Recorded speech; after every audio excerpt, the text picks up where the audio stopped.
Well, hello, and welcome to another FAQ Monday. I'm your host, Flav, and if you have a question, feel free to leave them down below in the comments or go on over to my Ask FM account thing. Maybe you'll get your question answered, or maybe you won't. But until then, we're going to answer some questions right now. First question, why are signature guitars so expensive? Is it due to features or just the name on the headstock? You know, in most cases, it's a little bit of both.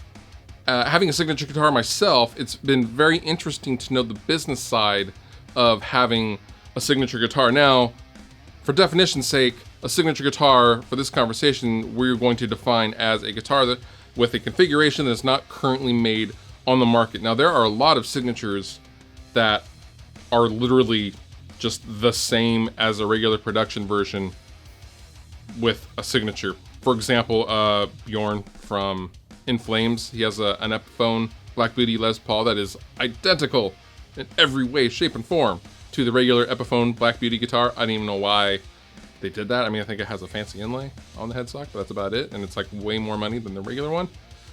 I don't get that. That is just for the money. They're paying him, they want to give him some money, and they want some promo for Epiphone. I get it, totally cool. But in most other instances, the cost is coming from the fact that the factory is having to retool a lot of their own process to accommodate the special features that the artist wants for their guitar that would otherwise normally just be a one-off customized guitar. I mean, that's the whole point of a signature guitar, having what is basically a customized guitar put into mass production. So, you know, oftentimes things like, you know, a hip shot bridge or brand name pickups, those are all just adding cost to the bottom line of the guitar, which is the whole point of having a signature guitar in the first place. So really, it's just features and cool specs, hopefully. Thoughts on a Soldano SL-100 for down-tuned riffage? I love the lead tone, but I'm not sure how low power chords would sound. You know, the Soldano would probably sound really awesome for down-tuned stuff. I've never actually played an SLO on something like a 7-string or anything in like drop B or anything like that. I've just played it on drop C sharp and drop C stuff. And it was amazing. And the SL-100 is one of my favorite amps of all time. But having said that, I think you could get a more feature-rich amplifier for less money. Currently, as of this filming, a brand new Soldano SL-100 is $4,100 for a shared EQ dual mode amp with no bells and no whistles. Whereas, for example, the KSR Gemini that I play in Rest Repose with has full MIDI capability, you know, external bias points, it has LED fault indicators, it has the nines as far as features, and that is just under $3,000.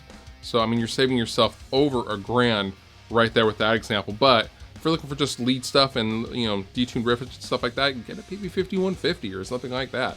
But $4,100 for something like that, just for detuned riffage, I don't know, man. I think you could spend a lot less money and get even more bang for the buck.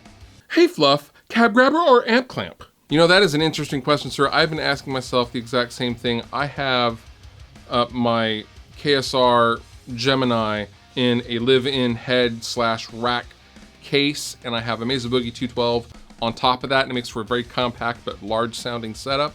And oftentimes at a venue, when they're going to mic the cabinet, they kind of have some trouble and they have to go get a different mic stand and all that kind of stuff. And I've often thought of getting either one of the cab grabber or the amp clamp.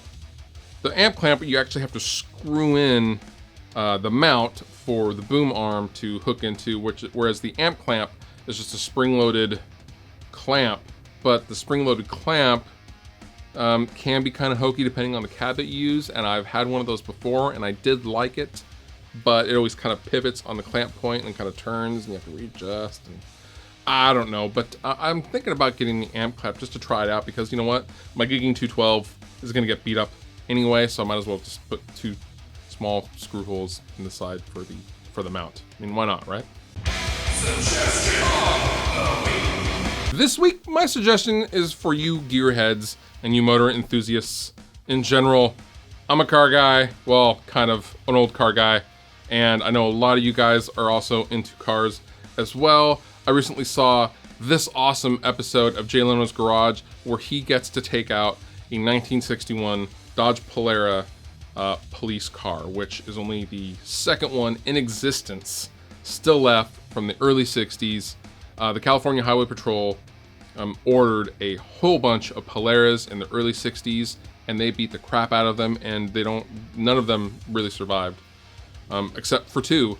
And the California Auto Club restored one fully with all original parts, and it just is an incredible video and an incredible story. And for you gear guys out there, I highly recommend you check it out.